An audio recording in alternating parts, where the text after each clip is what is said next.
Hey, shalom, shalom, shalom, everyone. My name is Zachariah Yehowden, and I'm coming back with another lesson, prophesying the downfall of Babylon, aka America, home where all the gross abomination occur. Before we start, let's do a copyright under the copyright statute, and we're gonna piggyback off my man Zadok Amara from the Louisiana camp, GMS. Hold on here. Let me find this here real quick, and then he's live right now, so we're gonna piggyback off his lesson, and then I got another video that we're gonna watch that I was watching here. Hold on here, let me. I was laying down, but the spirit jumped on me. What you laying down for? You supposed to be getting it in. so I get back in the spirit. Let me get up and keep on edifying. Let me see here. There we go. Fair use under the copyright statute of 1976. Fair use. I'm not getting paid strictly for educational purposes. And let me see here. Here we go. Here we go, right here. Fair use. I'm not getting paid for this here. Strictly for educational purposes. Fair use. Okay. All right. Fair use. I'm not getting paid for this. And let me see here. Oh, that's it. Strictly for educational purposes.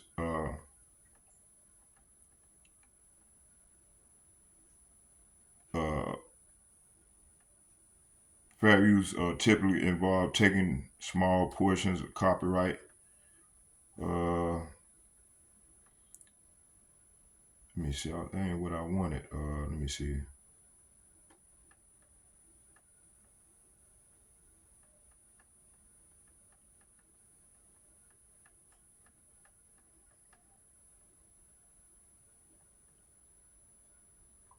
Fair use limits to copyright material permission specific circumstances, including usage quotes in books, review copying, or small portion research and educational purpose, or using photograph and news. So, like I said, fair use. I'm not getting paid for this. Strictly for educational purpose. So let's go and watch the video, and then I'm gonna come behind him with scriptures. Okay, let's go.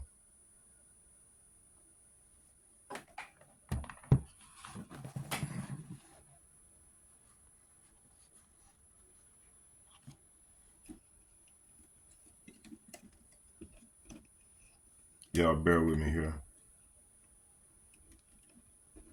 I want to talk about the ultimate plan that Trump and Musk and Project 2025 have for us, ordinary people who aren't billionaires. And I'm not exaggerating when I say the ultimate plan they have for us is for us to die. That plan, having a policy that tries to make sure that people who aren't super rich die or die young, has a name that's been around for almost 200 years: social murder. And if you don't believe me, look at what Doge and Elon Musk did with the National Weather Service. Musk, Doge, cut the National Weather Service right before tornado season in the south. And what's happening? People are now experiencing, in Kentucky, soon elsewhere, tornadoes without warning. And in Kentucky, people just died. The GOP is passing a budget basically created by Project 2025 that's going to cut Medicaid to such a degree that over 8 million people are going to lose their health care. What's going to happen? Yeah, people are going to die. Across the board, from workplace safety, food safety, air and water quality, everything's going to be degraded. More people are going to die. You and me. So why are they doing this? Which the Christian right, by the way, is 100% behind. Doesn't sound very Christian or moral to me to let people die. It's because they ardently believe that the role of government exists simply to make wealthy people even wealthier.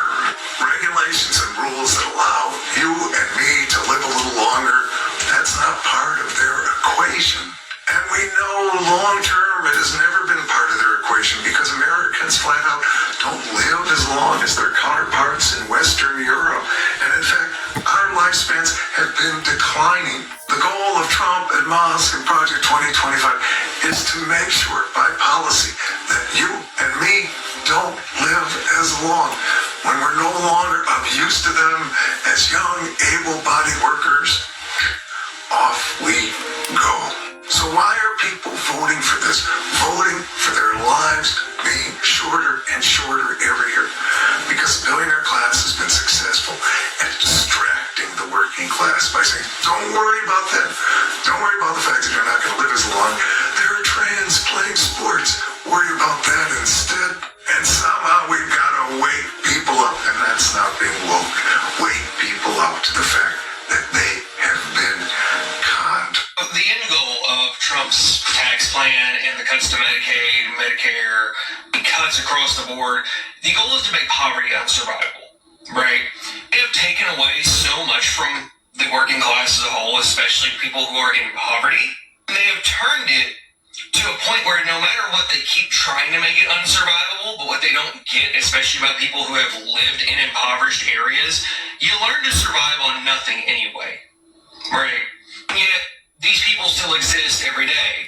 They're still pumping out people who can become well-educated, well-literate. It doesn't matter where you're from, you can get out still. And let me phrase that because I understand it's very difficult to, but what I'm saying is, paths still exist for someone in poverty to get to college. That is what they hate. They don't want slum kids going to college. They don't want a black kid from the ghetto going to college. They don't want a white kid from rural buttfuck nowhere to go to college. They want these people to stay exactly where they are so they can keep milking them and abusing them, because when you understand that the pathway of getting out of poverty is by dedicating yourself to higher education of some kind, even trade work and a union apprenticeship, that is just as good as a scholarship. I have a bachelor's degree in sheet metal.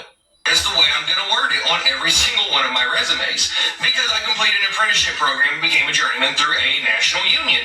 It's very apparent that the only thing they want to do now is to effectively kill off the disabled, the elderly, and the impoverished.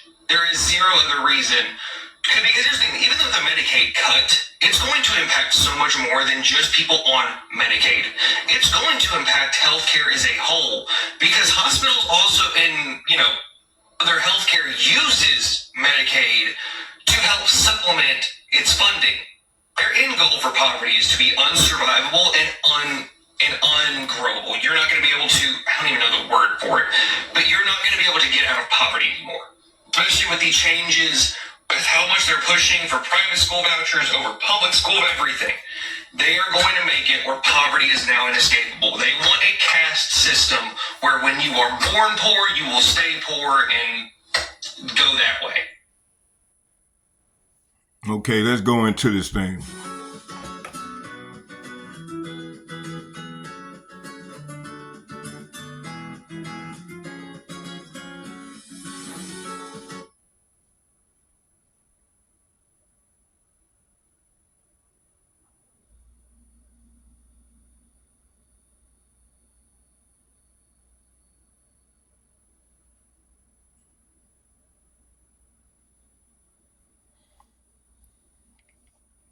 Y'all bear with me here. Hold on. Let me see here. I think I had another one.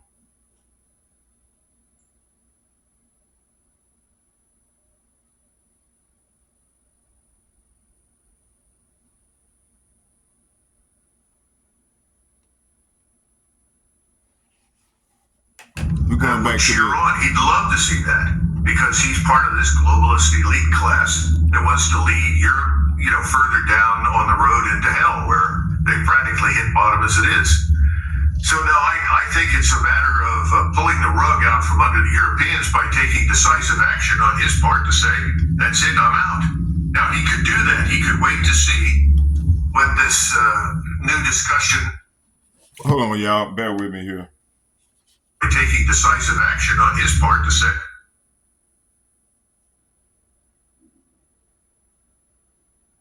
His Excellency shall be as when power overthrew Sodom and Gomorrah, man. So this is the reality of this situation. And what we're witnessing is it manifesting. Okay? Now I'm going to play this clip. All right, through the Spirit. And listen in. Fools. Is it too early in? Jobs, wealth, the potential is unlimited. He says he also spoke with Zelensky. He basically says, peace, peace, peace. Let the process begin. Let's bring in Colonel Douglas McGregor, who worked for President Trump and has, of course, been calling for peace from the very beginning. Make peace, you fools. Is it too early, Colonel, for us to be popping the champagne here? I get very excited when I see this from both sides. I don't want you to rain on my parade. I don't want you to But he wants an honest answer. But I want an honest answer. Is my champagne going to be flat? I would keep the cork in the bottle and keep the champagne cool. Okay. I think that, first of all, President Putin is always polite, and he was polite in his comments. I don't know the substance of the whole discussion. The only way to know that is to see the transcript. But I think from some of the things that I heard him say in the rest of the presentation, that the Russians are certainly ready for a ceasefire, but provided the preconditions for such a thing are actually met. And remember, the Russians have unchanging goals, and he reiterated that. Their position is established, it's well known. We want a neutral Ukraine. We want a denazified Ukraine, and so forth. We're not interested in simply stopping the war in order to pause long enough for Ukraine to receive more weapons, ammunition, and support from Ukraine's allies in Washington and in Europe. There's no evidence at this point in time that those goals and those conditions, frankly, are going to be met. Now, I know that the Pope has now offered to mediate, and that's nice. And I'm sure that President Putin will be delighted to have the Pope step in and do whatever he can do. I think we have to keep in mind that Putin wants good relations with the United States. He's dealt with President Trump before. And he knows that President Trump has frequently said things that ultimately didn't turn out to be accurate because he was unable to impose his will on his own government. So I think, to sum up briefly, I'm sure it was constructive. I'm sure there will be some discussions now between the Russians and the Ukrainians. Whether or not that's going to lead to a substantive ceasefire is very unclear. And I think the chances are not that great. What do you make of Zelensky being excluded from this talk, which seems to be the most fruitful? What it says to me is that his presence is like when mommy and daddy are talking, you need to be quiet, that he is only a hindrance. And what he said in his X post after he spoke to President Trump is, it is crucial that the United States not distance itself from these talks, meaning I can't do it. I'm at the kids' table still. It's got to be the United States and Russia. Well, it always had to be us because we are the driving force behind the war. If you take us out of the equation, there is no war. There would not have been a coup in 2014. There had any biolabs. The massive quantities of weaponry, which President Trump also approved and sent to Ukraine while he was in his first term, those things wouldn't have happened. So this thing can only end, ultimately, with one of two things happening. Either we stop supporting Zelensky, full stop, and that has to happen, and we pull all of the Americans in and out of uniform out of Ukraine. That's one way to end this. That's a very serious action that guarantees the first serious, decisive step in the direction of a ceasefire. If that doesn't happen, the only other alternative is that Zelensky and his inner circle probably don't survive too much longer. The Russians cross the Dnieper River and seize Kiev and probably also eventually Odessa. Maybe one before the other, I don't know. But right now, the Russians are moving to the west, and they're going to continue to move until they've closed up on the Dnieper River. That's not going to stop, and they've made that very clear that whatever goes on during these talks, until the conditions that they've outlined take place, nothing will change. They will continue to advance. So under those circumstances, that's why I think it's very unlikely you're going to get an end to this thing. And the sad part of all of this is I think because of the positions that President Trump has taken, misguided in my view. He is really irrelevant to the process unless he intervenes to stop the flow of armaments, cash, ammunitions, and support to the Zelensky regime, and then pulls us out. Frankly, whatever he does is not going to be taken very seriously. And right now, yes, we are. Well, hold on, y'all. how about dang. Shai by Shem, Dash. Let's go back. Double honors to the elders and the apostles, the great millstone, Blue Well, Sean Wong to the 144,000, the 1/3 remnant men, women, and children of the hopeful elect, Sean Wong, this is the brother Kabari. Is it too early in? Jobs, wealth, the potential is unlimited. He says he also spoke with Zelensky. He basically says, peace, peace, peace. Let the process begin. Let's bring in Colonel Douglas McGregor, who worked for President Trump and has, of course, been calling for peace from the very beginning. Make peace, you fools. Is it too early, Colonel, for us to be popping the champagne here? I get very excited when I see this from both sides. I don't want you to rain on my parade. I don't want you to But he wants an honest answer. But I want an honest answer. Is my champagne going to be flat? Okay, let's watch this here. That word. I want to go back to this. Go into This is what our people is on. This is what these Negroes, Latinos, Native Americans on. While everything else is happening right before the their real eyes. problem is niggerism. That's the real problem. Look at that. And that's the problem in all ghettos. That's the problem, niggerism, where you got people who have just been, they have died in the wool, if you will, against white America, against American structure, and they have no work ethic. You can't get a job. You can build all the jobs you want. You can't make these young boys go to work. They're not going to do it. The schools teach niggerism, and that's why the immigrant problem issue is such a major issue, is because Latinos, Mexicans have not been indoctrinated with niggerism. Niggerism is to let the government take care of you. The government owes you everything. The government owes your house, it owes your education, it owes your income, it owes your track phone, it owes your pair of sneakers. And this is niggerism. And that's what all the black, the Hamite, if you will, politicians, and progressive, if you will, Jacob politicians, that's what they teach. And niggas have just been beat down to the point where they have no work ethic. Detroit is suffering from a case of niggerism. And $100 million ain't gonna go nowhere except into the hands of all the thieves and drug dealers, the politicians, and it'll be right back where it started from. Niggerism in Detroit.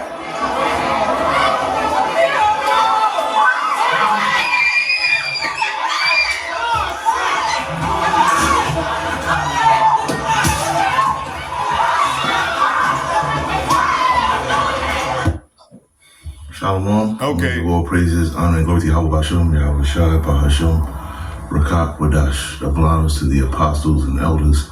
Okay, I want to go into this myself. So, yeah, let's go and get into it.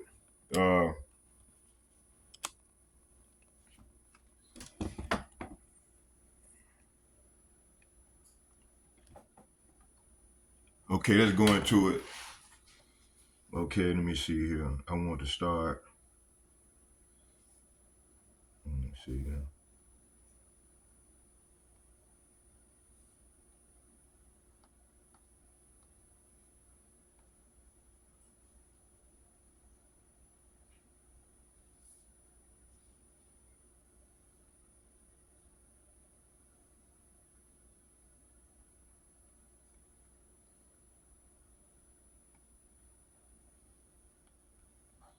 Y'all bear with me here.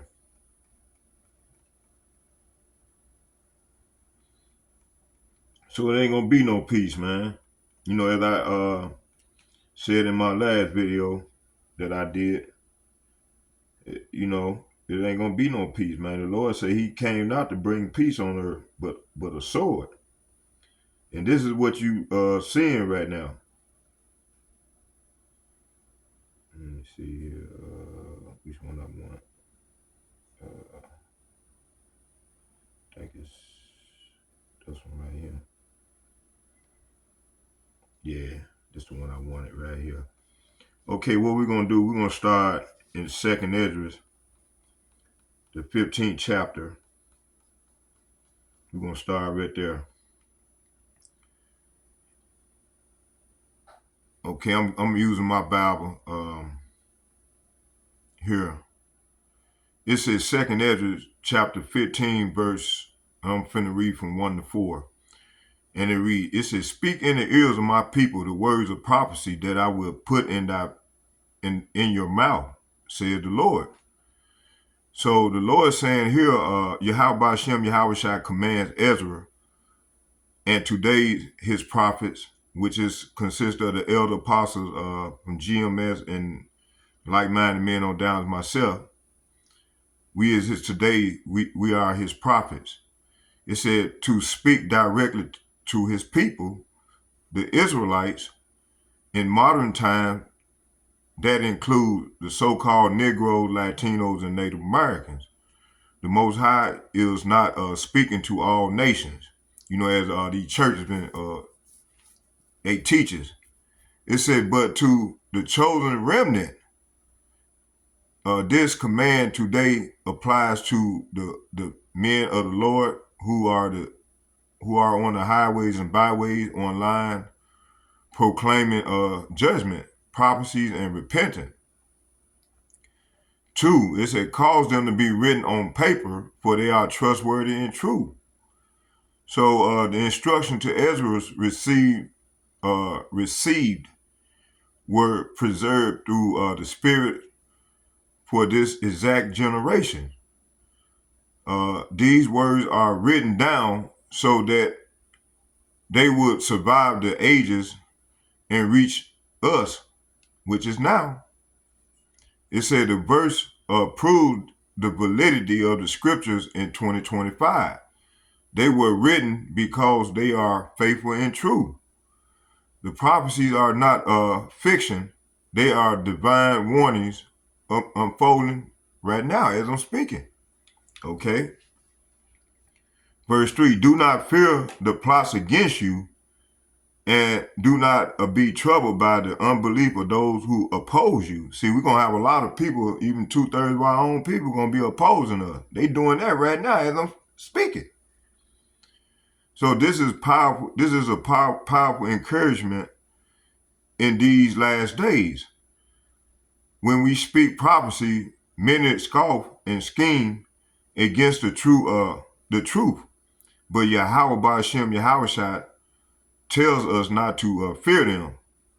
The so-called modern day COINTEL, internet censorship, even family rejection are modern plots. But we are not to fear. This is especially important now as the world descends into confusion. We seen it right before our very eyes. And men of the Lord are being targeted for revealing the truth. For all the unbelievers shall die in their unbelief. So what is this saying? So this is a stem warning for those who reject prophecies, mark the scriptures, or trust in man's system, science, government, or religion over the Most High. It said, in these final days, many will reject the mark of the beast warning, dismiss World War III prophecies, or ignore the judgment of Babylon, aka America, Babylon, Salafia. But Yahweh Ba'Shem Yahweh makes it plain. Death will come to the unbelieving.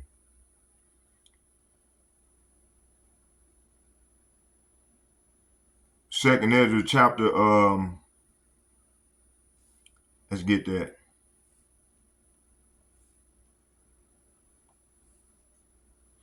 Hold on, y'all. Bear with me here.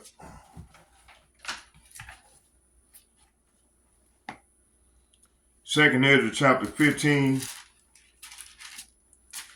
verse 5. Hold on here. Let me turn the light on here. There we go. Second Ezra chapter 15, verse 5. And it reads, it said, beware. It said, beware, said the Lord, I am bringing evils upon the world, the sword, famine, death, and destruction. Why, Lord? Because iniquity has spread throughout every land, and their harmful doings have reached their limits. So, hey, so the harmful doings of of man, of the wicked man, have reached their perfection. So now the Lord is not holding his tongue and is silent. He's bringing judgment. And as you can see, we just had them storms down in Kentucky and where else? It was two other states that was affected. And it brought death. I think 38 people, if I'm not mistaken.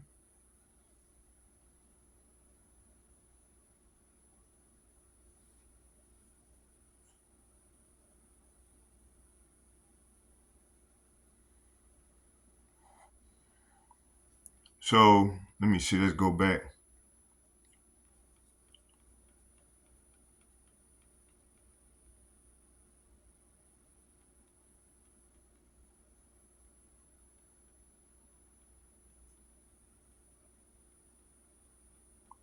So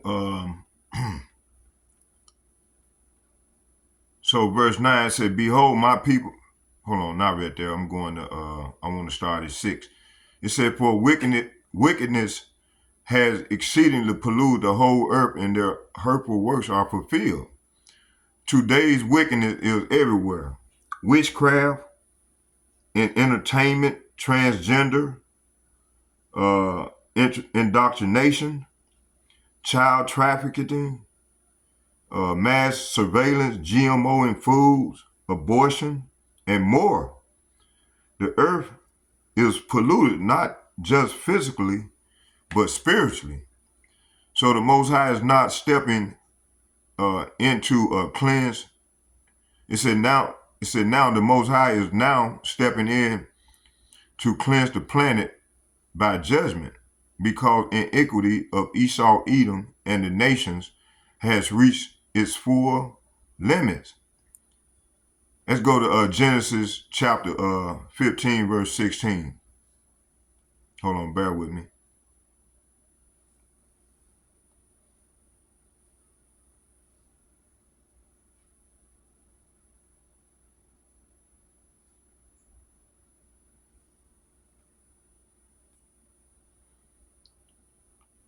It said, but in the fourth generation,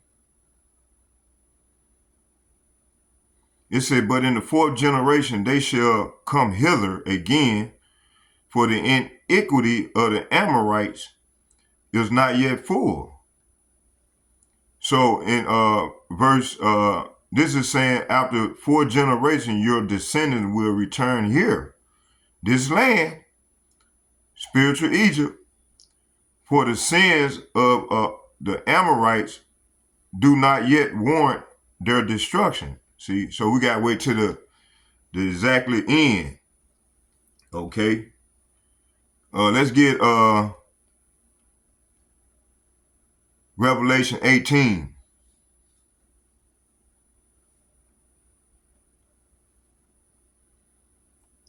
I'm going to start at 4. It said, and I heard another voice from heaven saying, come out of her, my people, that ye be not partakers of her sin, and that ye receive not of her plague. See, that's what's happening. 2/3 of our people, man, is joined unto this devil, and they receiving harsh judgments from the Lord. Only the remnant don't hearken to the Lord and doing what's required of us. So the Lord is showing mercy to his hopefully elect, men, women, and children. But 2/3, man, they're going to have to learn the hard way. They're dealt by pain. So right here in 4, it said, then I heard another voice calling from heaven, come away from her. Said, come away from her, come out of her, talking about physically and mentally. It said, come away from her, my people, and do not take part in her sins, and you will be, it said, or you will be punished with her. See? So this is what we seeing right now. Verse 5, it said, for her sins, say what? For her sins, say what? For her sins have reached unto heaven, and Yahweh, Bahashem, Yahweh shall have remembered her iniquity. So this is what we seeing right now. So for her sins are piled as high as heaven, and Yahweh Bahashem, Yahweh shall remember her evil deeds. See, so this is what we seeing going on. So let's go back and watch some more of the video, and then we'll come back with some. We'll watch some. Matter of fact, I got one. Let's watch this here. I got another video. Watch this nigga here live, man. Watch this. Let me see here. Where we at? Damn. So this is what we seeing going on in the earth, man.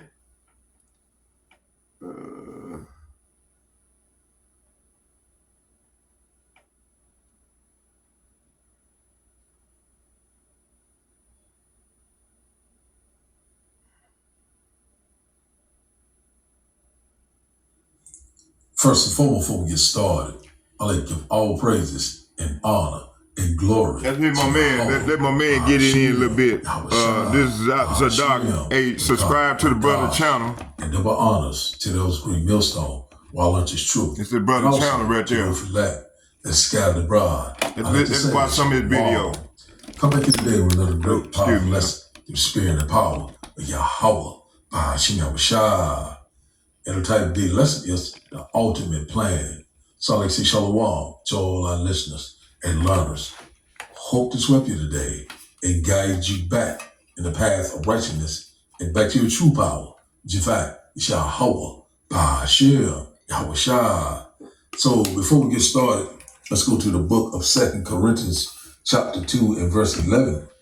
And it reads, lest Satan should get an advantage of us, for we are not ignorant of his devices. So when you go into that word devices, it goes into what his mindset, goes into his purpose, his plan, what his agenda, and what is that agenda? Total control. That's the advantage that he's trying to get, over you, which in fact, he's trying to make you a petrol slave, to give you that badge of servitude. So we already knowing about they're trying to roll out this project 25. When you get around to it, look it up. It's a lot of prophetic information on that. Very things that they're putting into place right before our eyes. Also, we knowing about these executive orders he's constantly putting into place. And also, we knowing about this system that they are putting into place. This new digital infrastructure.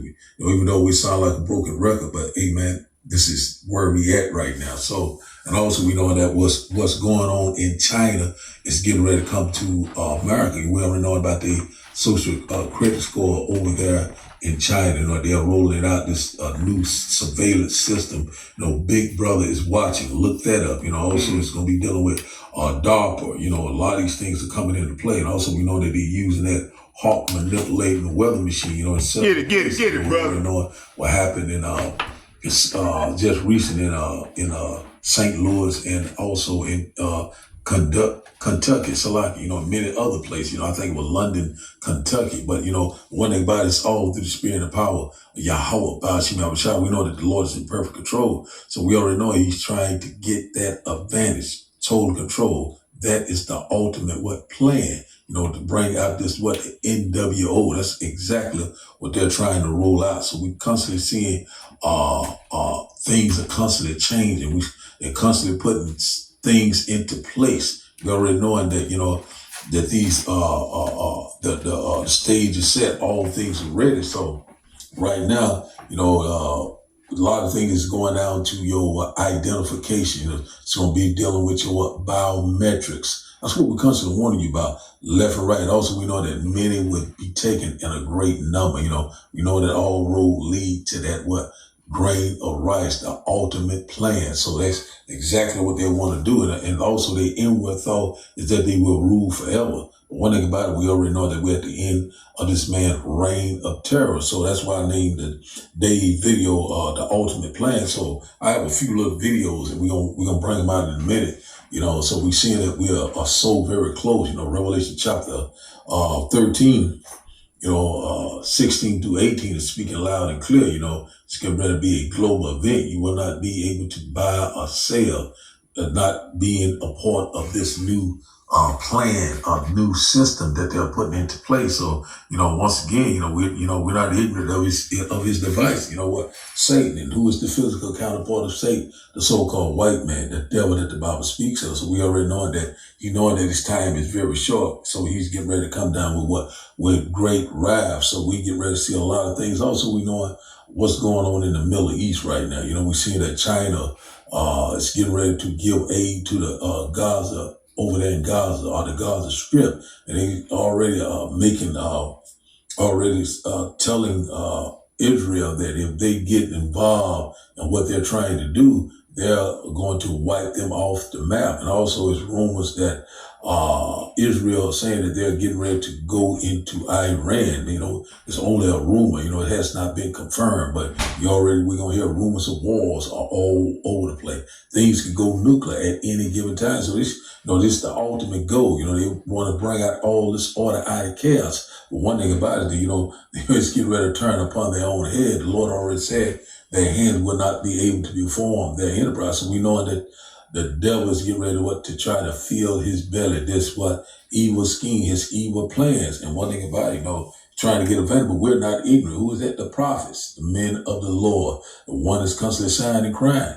Whether you will hear or whether you will forbear. So I have a few little videos. Really didn't have too much tonight, but once again, I hope that you will get edified. I'm going to try to bring it out through the spirit and power. How about you, outside? So let's get started with the video. And after the video, we'll start the lesson. And I hope that you will get edified. So the first one is about, you already know what they get ready to roll out in China. This is about, this social credit score. Also, this is going to lead into the universal basic income, and also it's going to lead to this new digital money. And also the ultimate plan is that what grain of rice. So we'll start with this one first. We know about Project 25. And also that, I think the last one I had was about face palm recognition, eye retina scan, a lot of different things that they're putting into place. Technology is already here right before our eyes. A lot of our people are sleeping. While you're sleeping, the devil's constantly getting busy. So let's start today's video. And once again, after the video, we'll start the lesson. I hope that you will get edified. It's called the social credit system. A person's reputation is scored on a scale of 350 to 950.